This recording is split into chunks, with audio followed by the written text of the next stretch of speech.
нийгэм, улс төр, эдийн засаг, цаг үеийн тулгамдсан асуудал, олонний анхаарал татсан чухал үйл явдлууд, түүнийг дорсон сэдвүүд. Бид чухал үйл явдлын эздийг тэмдэгч, харин тэдний байр суурийг тодорхой мэддэг. Тэдний үзэл санаа, үйл хэрэг та бидний амьдралд хэрхэн нөлөөлөх вэ? Энэ бүхнийг хар хайрцаг нэвтрүүлгээс хар хайрцаг. Орой минь төргийн үзэгчтэй хар хайрцаг нэвтрүүлэг эхэлж байна.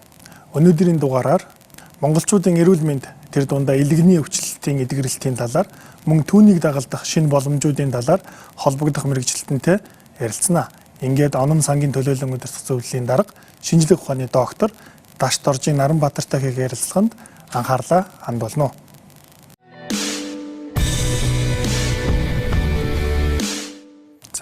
За сайн байна уу та? Сайн байна. За өнөөдөр тэгэхээр Наранбаатар гойг одоо гой гэхэд одоо залуу хүн байна. Гэхдээ хийсэн бүтээснийг сонсоод ах юм бол манайхан бас зарим нь бол ичнээ танихаар за таньдгүй нэг нь бол одоо таньж авах ёстой хүмүүс нэг байна. Тэгэхээр та энийг сая карванаас гаргаж ирээ тавьчлаа л да. Тэгэхээр энэ имийг л одоо за манай телевиз ч гэсэн их сайн мэдээлж өгсөн дөө.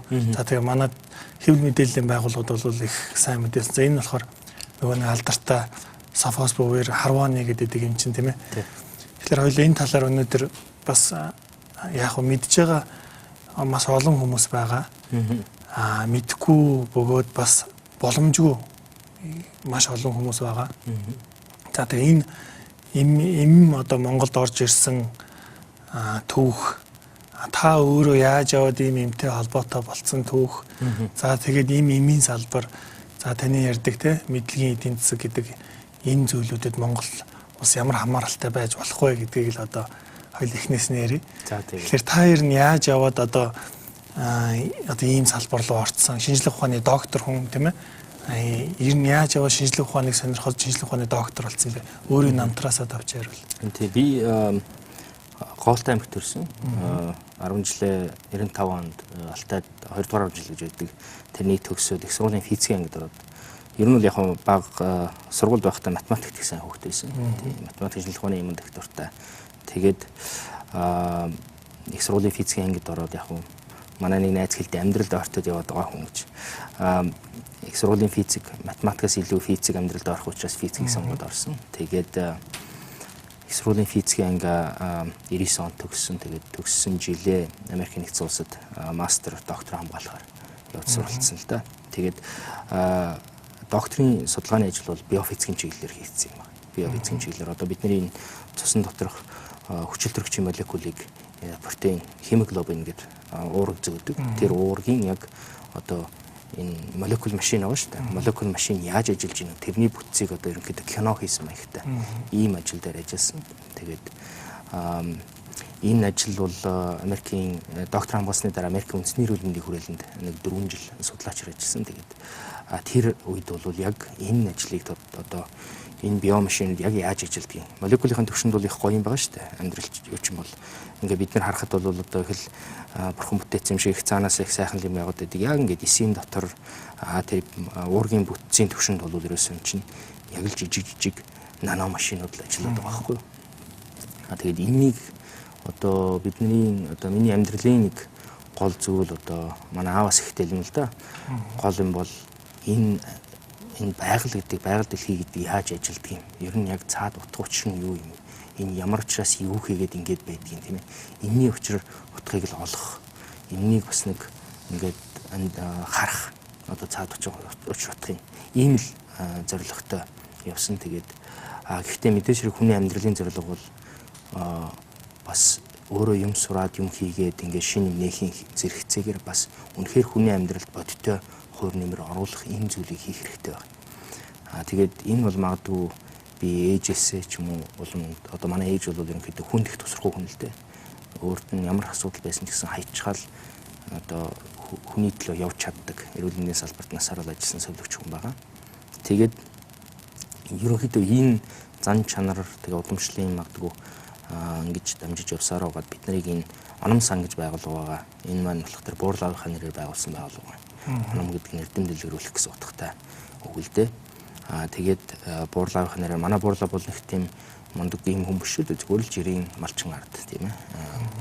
Гэхдээ буурлаагийнхаа нөгөө ярьж байгаа түүхийг олон удаа сонсож тэр хүн бас юмд хүний төлөө их яаж анхаардаг байсан. Тэгэл олон яриануд сонсож байсан тийм болох тэр зэрэг бас тэг яг манай удамд бас монголчууд бүгдээрээ сайн таних нэг хүн байгаа. Тэр бол цогтчрын лог үз гэж тийм ээ. Манай одоо өндөр авгаа. Тэгээд ер нь хүний төлөө юм хийн гэдэг бол бас их сайхан хэрэг байгаа. Үнэхээр гайхалтай сайхан хэрэг.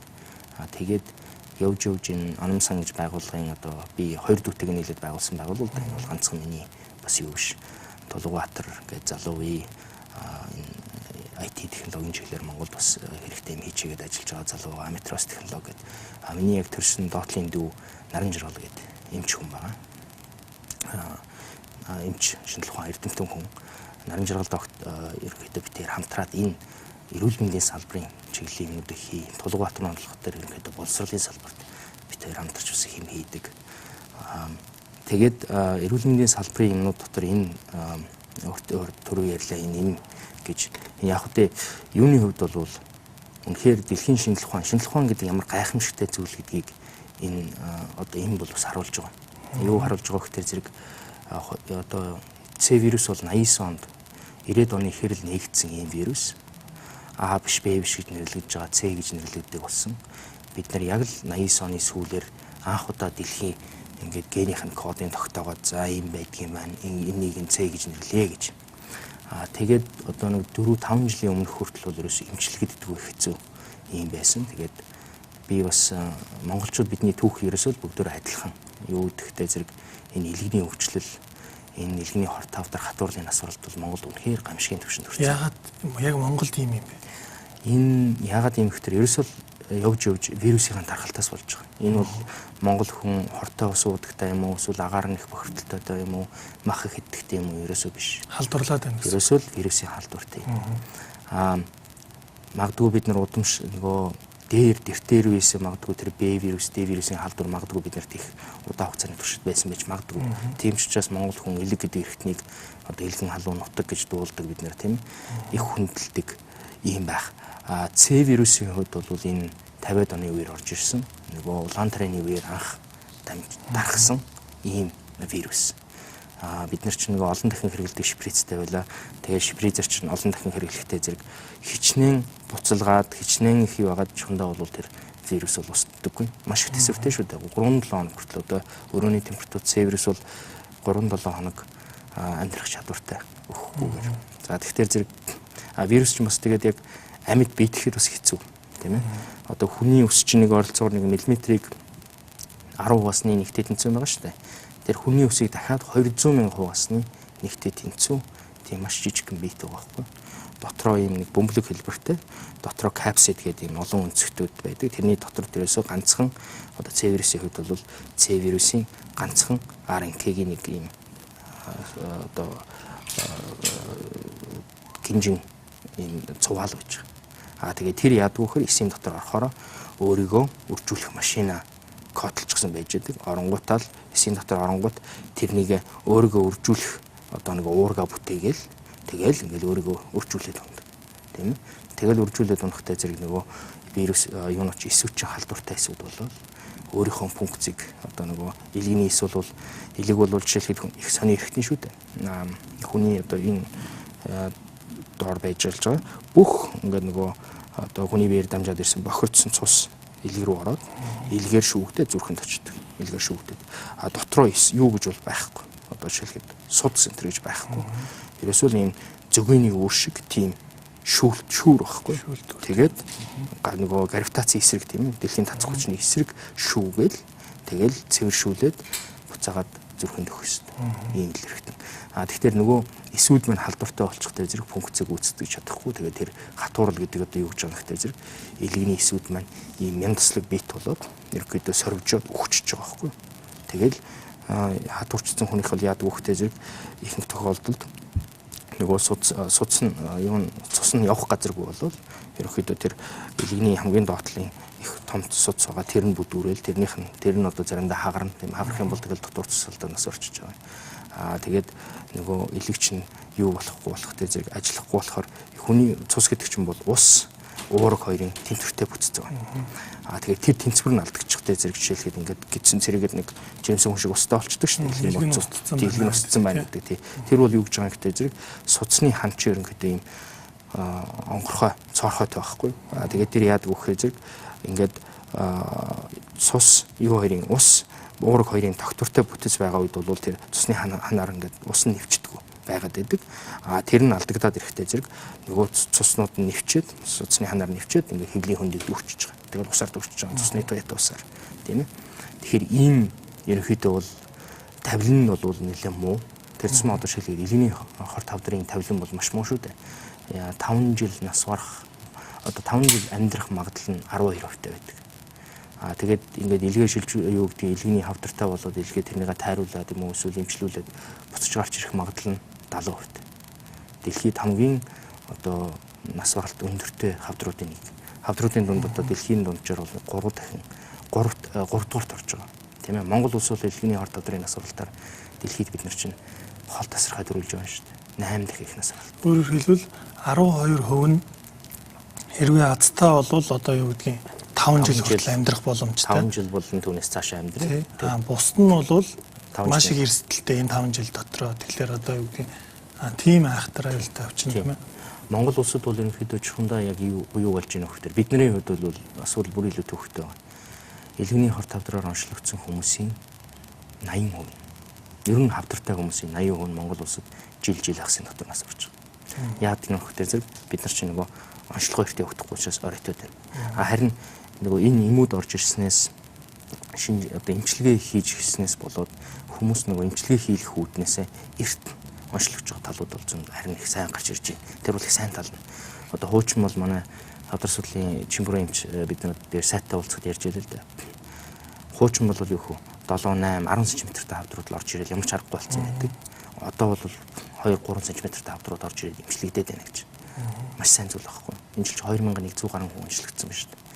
Жилд нэг 1800-аас уулан байдаг гэсэн бол энэ жилийн хувьд бол одоо жишээлбэл 2100 гарчихсан явж байгаа. Тэгэхээр зэрэг нөгөө энэ бидний яриад хийгээд яваад байгаа зүйл бас үнэхээр ард иргэдийн амьдралд бас хүнд бодтой хөнөмөр оруулж байна гэдэг нь ингээд энэ дээр харагдаж байгаа. Тэгээд түрүүн өөртөө чи яагаад бид нар ингээд бас холбогч байгаа энэ чиглэл рүү яагаад орсон юм бэ гэсэн асуулт байсан. Тэр бол би нэг хэлээд хэлж байлаа бидний амьдралын түүх бүгдөө л адилхан. Би 2 наг цахыгаа нэгийн 57-той нэгийн 51-тэд нэлгийн хавдраар алдсан. Уурал ам маань нэлгийн хавдраар нас болсон. Одоо миний хамгийн сайн найзуудын нэг нь нэлгийн БД вирусын давхар халдвартай. Эмчилгээ нэг хурдан шаардлагатай байна. Энэ бол одоо юу юм миний одоо найз нөхөд эсвэл ах トゥ хамаатан садан архих удагтай юм уу эсвэл ингэдэгтэй биш. Ерөөсөө Монгол хүн болгон юм байгаа байхгүй. Бид нэрээс бүгдөө л нэлгийн хавдраар нас бараагүй хүнийг олоход хэцүү. Энд тийм ах トゥ хамаатан садангуй ч юм уу эсвэл тийм хүн олоход бол Монгол үнэхээр төвхтэй. Энэ яагаад гэж юм хөхтэй зэрэг Монгол улс чинь илгэний вирусын халдвартай, гарахыг халдвартай 400 гаруй мянган хүн байна. 400 гаруй мянган хүн. Гэхдээ асуудал хэдчнээ төвхтэй байгаа ч гэсэн шийдэлтэй. Тэгээд энэ дээр бид нар шийдлийг ямар ч үгүйсэн зүтгэсээр байгаад олж ирсэн. Тэгээд яагаад энэ олж ирэхийн одоо үндсэн шалтгаан нь юу болсон бэ гэхээр бас л нөгөө бас миний амьдралын төвхтэй л юу гэхээр зэрэг аав ээж хоёр маань хоёулаа C вирусын халдвартай байсан. Тэгээд аавыгаа ерөнхийдөө бол бид нар тэр хоёр наг цахтай ахыгаа алдаад, бурал аавыгаа алдаад ингэхдээ зэрэг ерөнхийдөө хүний амьдрал чинь үгүй тийм одоо мондгол эрдэмж бодолтой тийм мондөг боловсралтай юм бол үгүй тэр аав ээжийг аварч чадахгүй бол ямар нэг сайн юм бах үү тийм ээ. Тэгээд манай Наранжрал доктор бид манай дүүнер бид нар нийлээд ерөөсөө замирч байсан аавыгаа эмчилгээнд оруулъя хаана юу байна. Тэгээд судалж эхэлсэн. Эрдэмтэн хүмүүс яг уншаал судлаад. Тэгээ 12 онд аав ээжээ Америк авчиад тэр үед би Argonne National Laboratory гэдэг Америк үндэсний лаборатори профессор хийжсэн.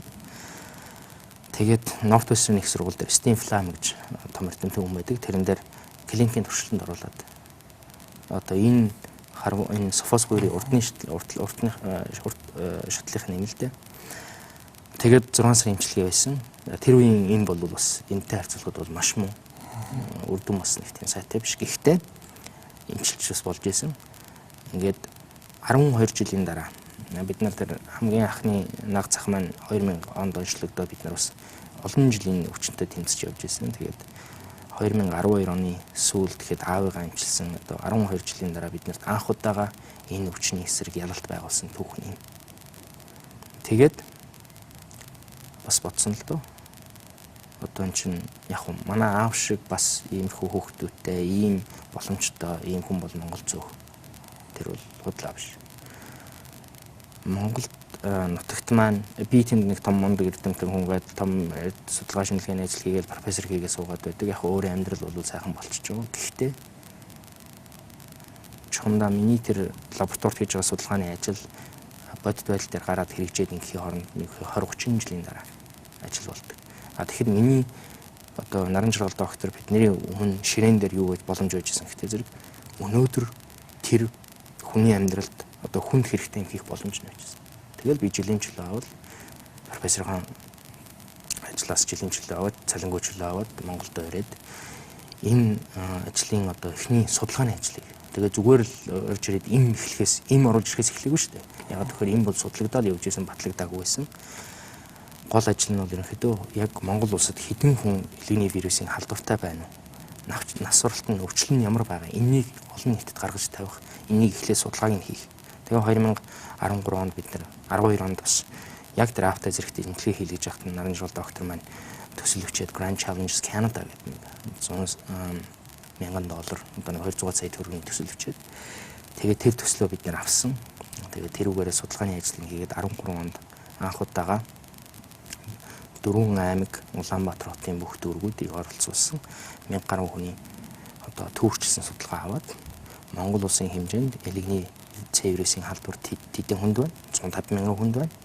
Элэгний B вирусын халдвар насны хүрэгчдийн дунд 200,000, хүүхдүүдийн дунд ойролцоогоор 50 орчим мянга. Ингээд 400,000 хүн байгаа юм байна гэдгийг тогтоогоод элэгний хор тавдрын нас баралт ийм өндөр нас баралтай байгаа мэн гэдгийг бас олон нийтэд гаргаж тавиад ингээд энэ элэг хөтөн Монгол хөтөлбөрийн их үндсэн тавигдсан. Тэгээ эхлээд 3 нэртэй байсан л да. Эхлээд болохоор вирус гепатиттэй тэмцэх үйл ажиллагаа гэж яваад дараа нь эрүүл элэг хөтөлбөр гэж болоо. Тэгээд өнгөрсөн 15 оны 6 сард Ерөнхийлөгчийн намын газар эрүүл мэндийн спортын яам хуучнаар тэгээд дэлхийн эрүүл мэндийн байгууллага хамтраад эрүүл элэг үндэсний арга хэмжээг зарлаа. Тэгээд сая сонгуулийн өмнө намын мөрөөний хөтөлбөрүүдэд ороод ингээд сая одоо нэг 9 сарын дундуур чинь яг 2 жилийн одоо ойн дээр бид нэр 14 оны 9 сарын 8-нд анх зарлаад явж исэн. Яг ойн дээр 9 сарын 12-нд 5 дахь өдөр Монгол улсын мэрэгжлийн засгийн газрын үйл ажиллагааны мөрийн хөтөлбөрт 2016-аас 2020 онд хэрэгжих үйл ажиллагааны мөрийн хөтөлбөрт элэг хөтөн Монгол хөтөлбөр тэгээд 2 гол зорилттой байна. 2 гол зорилтны хүчээр элэгний C вирусын голомтыг 2020 он гэхэд устгаж халдварын тархалтыг бүрэн зогсоно. Элэгний хор тавдар хатуурлын нарс зорилтыг эрс бууруулна гэсэн. Ийм яг 2 тодорхой 2 зорилттой байна гэж орсон. Тэгээд энэ үйл ажиллагаанд бид нар ганцхан мундагтаа их сайндаа бас хийж байгаа юм биш. Маш олон хүний хөдөлмөр, хичээл, сэтгэл орсон. Тэгээ бас энд дурдахгүй байж болохгүй бас хэд хэдэн хүмүүс байгаа. Их хурлын гишүүн Зандан Шүтэр байна. Энэ хүн бас үнэхээр одоо энэ ажлыг бид нар гудамжинд тэмцээн явж байхад нь анхаарад ингэж оруулж ирсэн хүн. Чандамбагийн инквер гишүүн байна. Элэг хөтөн Монгол лобби бүлгийг байгуулад гишүүдээ зохион байгуулалтанд оруулаад үнэхээр ойлгож дэмжиж явж байгаа. Би их хамболон гишүүн байна. Их хамболон гишүүн жишээлхэд энэ нөгөө сулраад оруулаад ирсэн их хурлын хөтөлбөр мөрийн хөтөлбөрт сулраад оруулаад ирсэн юм буцаагаад сайн болгоё. Тэр яг ингээд анхныхын томьёолоор оруулъя гэдгийг үнэхээр одоо санаачлаад ингээд тэрний гишүүд дэмжиж ингэсэн. За тэгэл араас нь их олон гишүүд би тийм ээ одоо хоёр аль намуудаас бүхэл хүмүүс одоо ерөнхийлөгч болж жишээлхэд манай элбэгдэрч ерөнхийлөгч хамгийн түрүүнд дэмжиж авч явсан хүмүүсийн нэг нь энэ ажлыг хамгийн соргог хүлээж авсан. Анх бид нарыг 2014 онд асуудлыг гаргаал тавьж байгаа. Ерөнхийлөгчийн намын газрын дарга байсан Цагаангоо байна тийм ээ. Хотын дарга байсан Батүйл байна. За тэгээд одоо Мөнхбат засгийн газрын хэрэглэх газрын дарга Мөнхбат бид нар намууд ерөнхий нарийн бичгээд анх бариад ороход мань нөхөр хүлээж авч уулзаад манай өвчтнүүдэд одоо тэр өвчтөй ингээл хаврын хүүтэн төрчин 3 сарын 22-нд 29-ний хавцаа л да их хүүтэн өдөр байсан. Хотын намын байран дээр төв байран дээр хүлээж авч уулзаад засгийн эрүүл мэндийн яам маань биднийг оруулахгүй. Хүмүүс дараад тийм ээ цагдаа нар маань хөтөө өвчтнүүдийг жишээлгээд машинд асуулгаад дулаацуулаад тэгэхэд эрүүл мэндийн яам хаалга барьчаад оруулахгүйсэн л да хуучин сайд нь. Тэгэхэд энэнийг оруулаад цай өгөөд ингээд хүн чинь нэг жижиг юмнаас бас сэтгэл нь яадаг тийм. Тэгээд өвчтнүүдийн хувьд бол тийм маш сайхан таалагдсан. Тэгээд үнэхээр бас хүний гэсэн сэтгэлтэй хүн юм байна гэж дүгнсэн. Тэгээд дээр нь оюун хорл гишүүн байна. Одоо хөсгөлийн хамгаалан гишүүн байна. Олон удаа дуурч энэ асуудлыг жишээлхэд асуудал болохоо болцоход 14 онд одоо нурах гад ингээд явж байхад хамгийн зөв асуултыг удал сайдаас тавиад нийгэмд зөв мэдээлэл гаргаж тавиад ингэсэн ийм хүн байгаа. За тэгээ би мэдээж хэрэг олон хүн болгоныг ингээд дуртаад байвал түүх ярина тий. Таны сайн нэр дурдсан хүмүүст бол нэгдүгээр бас талархах зүй тийм. Олонний танил тэгээд бидний одоо ихтгэл хүлээлгээ сонгосон хүмүүс бол яг л ийм л ажил үндсэндээ бол хийх ёстой. За тэгээд юу гэдгийг маш олон хэвлэл мэдээллийн байгууллагууд ч гэсэн энэ хүмүүсийг хэлэхээргүй эн чинь нэрээ юу гэдээ анхаарал хандуулад за бид нар ч гэсэн энэ нэмийг Монголд орж иртэл энэ одоо мэдээллийн хөтөлбөрөөсөө салахгүй гэдэг одоо манай продюсер лавга хүртэл бид нар тэгж хэлж ярьж ирснийг би санаж байна. Тэгээ анх одоо та хэлж штэ нөхцөл байдлыг зөв тодорхойлохын тулд ингэж Монголд одоо нийтийн өвчлөлийн талаарх бодит байдлыг гаргаж ирье гэсэн. Ингээд андуураг бол та сая 400 мянган хүн энэ одоо вирус тээгч 400 мянган хүн гэдэг чинь одоо 7 хүн тутмын нэг нь. Энэ бол мэдээ маш аимшигтай таа байгаа. 400 мянгаараа байдаг өвчин гэдэг бол хоёрдугаарт бас танаас ангаас гаргасан нэг мэдээлэлтэй өдөрт 7 хүн бурхан болж идэг. Энэ өвчнөөс өвчтөйгөө тэмцээд дийлэхгүй тийм ээ. Дэлхийн дээр нийт одоо өөд болж байгаа хүмүүсийн 15% нь зөвхөн Монголоос байдаг гэсэн тийм ээ. Тийм өөрч хэлж байгаа статистикууд яг үнэн бодтой мэдээлүүд л дээ. Одоо жишээлхэд Монгол улсад жилд нэг дунджаар 1600 орчим хүн элгэний хорт авдраас л нас болж насарч байгаа. Элгэний хорт авдар ганцхан хорт авдар. Дээр нь нэмээд хатуурлаар бид нар бол багцаа тоог нь ерөнхийдөө орж байгаа 1000-д тоолцдог. Магадгүй тэрнээс олон. Инхээр жилд нэг 2600 хүн. 2600-га 365 байгаад өдөрт 7. Энэ бол хамгийн бага. Хамгийн бага. Яг гэхдээ зэрэг элгэний хатуурлаар нас орж байгаа хүнийг ихэнх тохиолдолд нөгөө цус нь одоо хаашиж явах газаргүй болоод тэгээд тэр нь ингээд элгэнийх нь үйл ажиллагаа тоглолтод ирэхээр бөөр нь тоглолт нь хамгийн юм тоглолтол өөр нэг юм нас ордог учраас яг элгэний хатуурлаар элгэний дутагдлаас болоод нас орчлаа гэхэд бас хэцүү байдаг.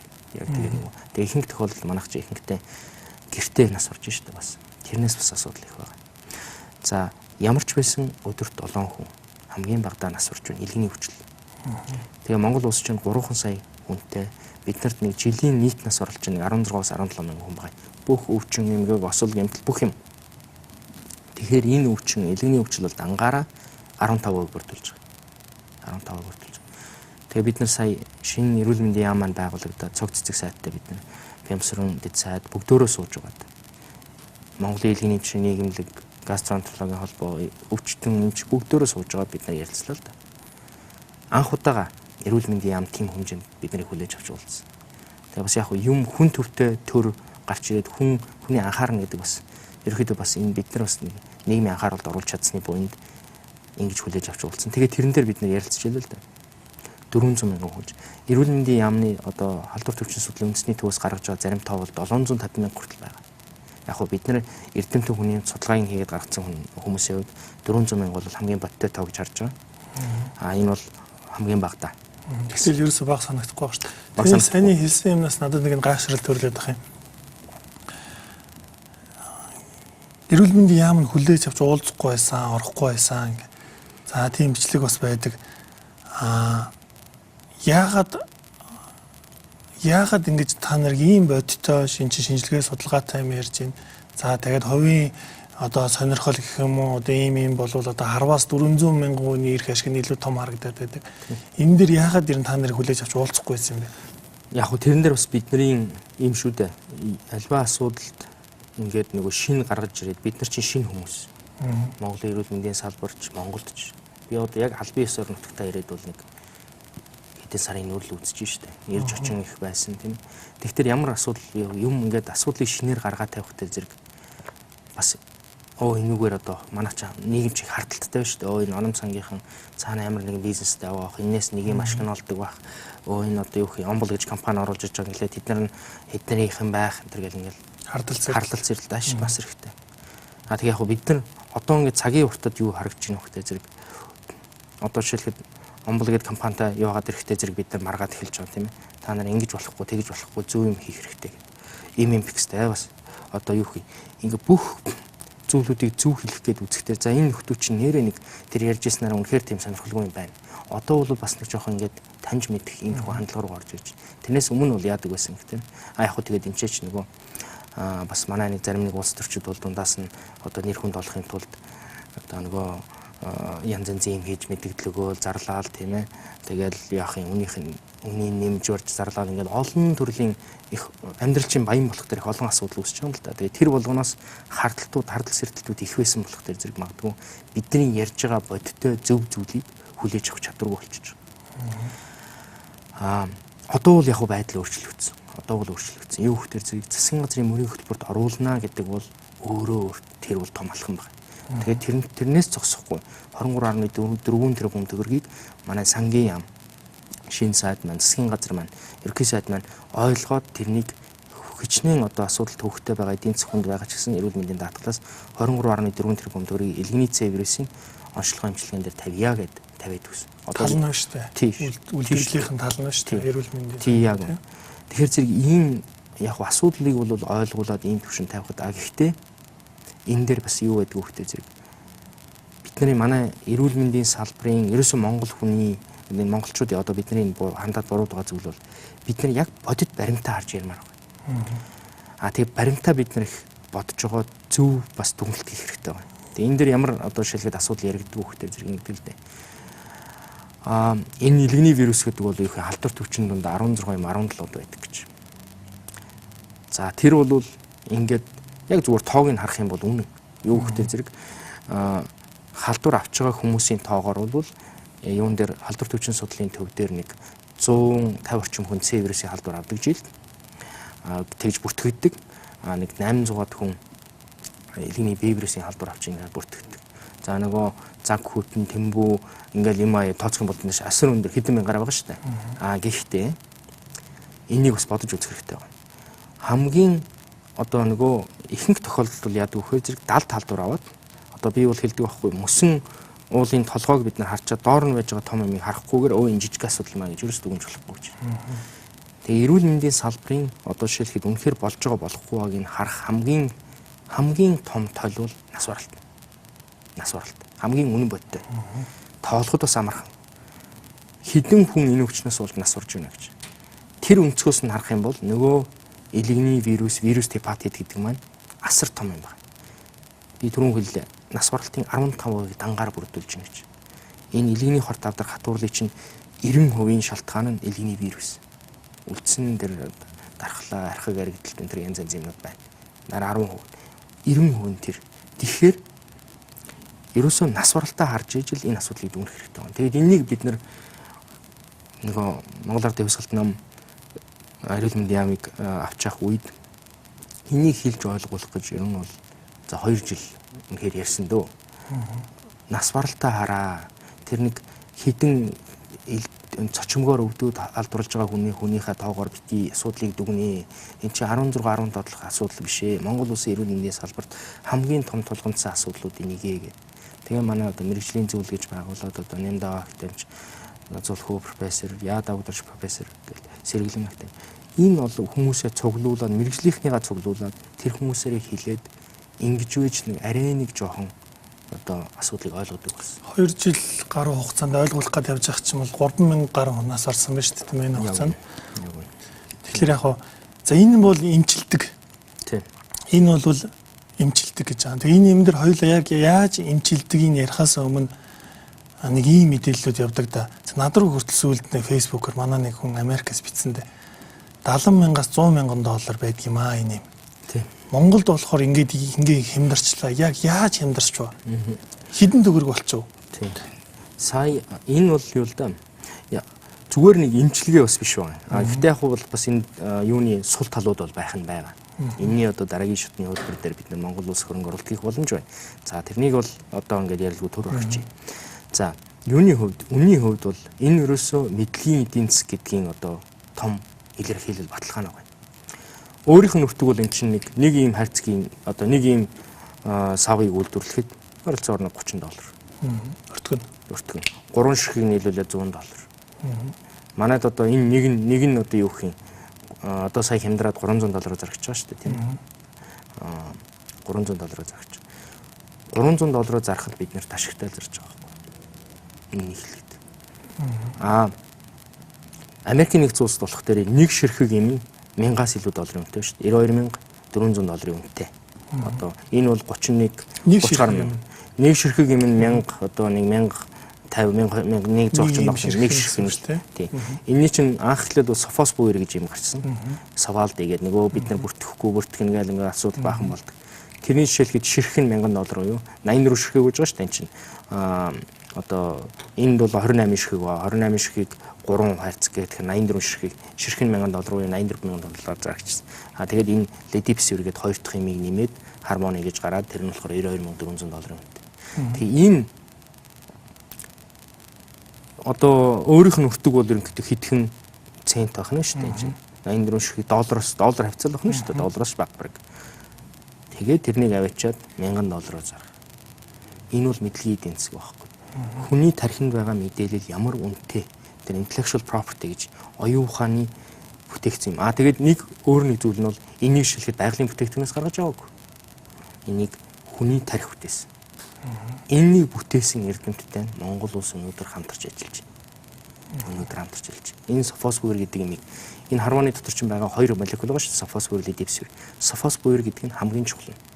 Энэ бол пенициллин бактерийн эсрэг гараад дэлхийн шинжилгээ ухаанд хувьсгал гаргасан шиг вирусын эсрэг энэ одоо нуклеотидын аналог гэж ярилдаг. Нөгөө бидний гений мэдээлэл агуулдаг RNA, RNK, DNK-гийн одоо молекултай адилхан бүтцтэй хажуу талдаа янз янзын залгахчихсан ийм молекул байгаа байхгүй. Яадаг вөхөр зэрэг нөгөө энэ вирус чинь дотор орж ирэл ингээд түрүү үржүүлдэг гэж ярьлаа шүү дээ. Би өөрийгөө.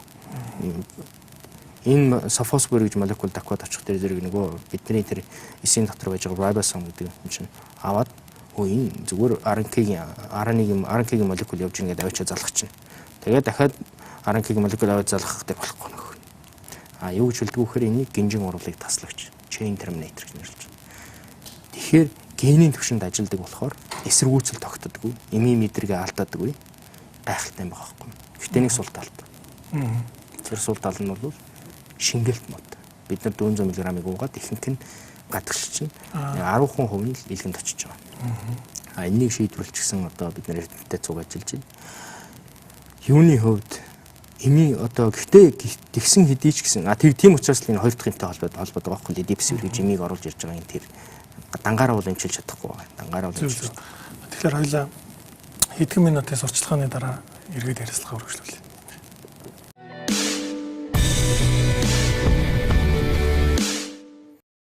Тэгэхээр миний асуулт болохоор 80 за $100,000 үнэтэй юм шүү дээ. Одоо монголоор 200 сая төгрөгийн үнэтэй юм. Монголд яагаад ингэж бид нэр юм хэд үлээ одоо 2 сая төгрөгөөр хэрэгжилж болохоор 300 сая ч одоо дахиж нэмж хэмдрэг $300 гэдэг чинь 600 мянга сая 800 тийм ээ. Сая 800. Тийм Америкт 200 саяар зарж байгаа ямиг сая 800 болтол нь яаж буулгав? За яг мэдээж өртгөн өөрөө бол мэдээж бага юм байна те. Бараг өртгөөрөө шахуу зарагдаж байгаа гэж болж байна. Та яаж ийм боломжийг Монголд авчирсан бэ? Энэ яг энэнийг ингээд би авчирсан тэр авчирсан гэдэг маргалдах хүн 2 3 байгаа. Гэхдээ яг одоо Стэнфорд их сургууль гэж нөгөө Стэнфорд их сургуулийн тэр бизнес сургуулийг төгссөн Монголын анхны хүн нь би юм байгаа юм.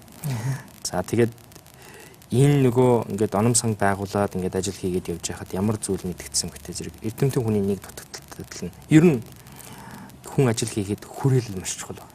Хэнийг таньдгүй, хинтээ найз үү, тийм ээ. Ерөөсөө явж танилын хүрээ бол хамгийн чухал.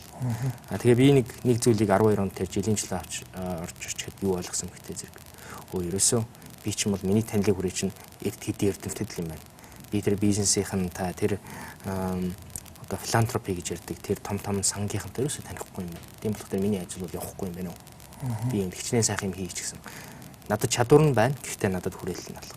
Тэгээ хүрээлэлээ бий болгоё гэх тэр Stanford MIT хорт бизнес сургуульд нь очиод apply хийсэн, хуйлаа аваатгсан. Тэгээд Stanford-д нь очиж одоо мастер хамгаалсан, удирдлага ухааны магистр. Ингээд байж хахад үнэхээр тэр дэлхийн алдартай том сургуульд ирж байгаа хүмүүсийн хүрээллээ одоо томруулах үнэхээр боломж байна. Тэгээд тэрний нэг жишээ нь бол одоо энэ Greg Alton гэдэг энэ Gilead Sciences гэж компани яг энэ одоо төр засаг улс орнуудтай хамтын ажиллагааг хариуцсан тэрүүнд идэвхжүүлж байгаа. Stanford их сургуулийн хуулийн сургуулийг төгссөн хүн. Энэ хүнтэй би уулзаад танилцаад 14 оны 2 сарын сүүлээр тэгээд манай Тулгабаатар тэр үед Америкт татсан байсан. Би тэрийг юунда албан өрөөнд маргааш нь таяр хүрээ дээр уулзаатгыг. Тэгээ очиж уулзаад асуудлуудаа яриад ингээд. Тэгээ яг хуу тэрний дараа 3 удаагийн уулзалт болсон. Тэр 2014 оны 3 сард. Тэгээд тэр үед яг бид нар нөгөө бас судалгааныхаа үр дүн танилцуулга 3 сарын 24-нд эдийн засгийн форум дээр нэг зүйл тавиад энэ вирусийн патэж эний вирусын одоо Монгол улсын эдийн засгт үзүүлж байгаа нөлөө гэдгийг асуудлаар нэг жижиг юм зохион байгуулад эдийн засгийн форумд тэгээд үндэснийх нь хурлыг бас зохион байгуулаад вирусийн патэдийн өнөөгийн байдал цаашдын төлөв гэсэн нэртэй анагаахын шинжилгээний үндэсний сургуультай хамтраад ингээд эрдэмтдээ цуглуулаа нэг 100 гараад эрдэмтэд ирсэн тэрнийг ингээд судалгааныхаа үр дүнг танилцуулж яриад тэгээ бас буцаж очиод дахиж уулзсан. За тэгээ байжсэн чинь